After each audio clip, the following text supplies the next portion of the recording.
अकोला जिल्ह्यामध्ये रस्ता असेल, नाली असेल, पूल असेल, अंडरपास असेल किंवा शौचालय बांधलं तरी मोठ्या प्रमाणात भ्रष्टाचार आहे।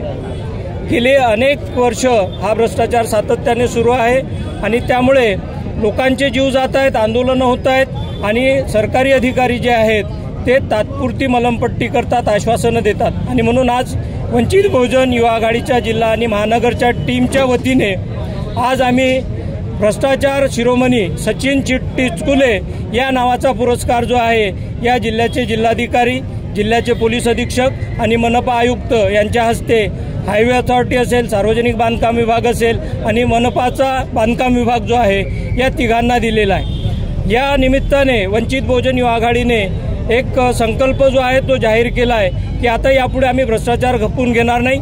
यापुढे जे अधिकारी किंवा कर्मचारी भ्रष्टाचार करतील त्यांना रस्त्यावर आणून युवा आघाडी धडा शिकवेल आणि म्हणून बेशरमची फुलं देत पहिला, दुसरा, तिसरा पुरस्कार दिलेला आहे। अपेक्षा व्यक्त करतो की या जिल्ह्यातला भ्रष्टाचार थांबवण्यासाठी अधिकाऱ्यांनी पुढाकार घ्यावा।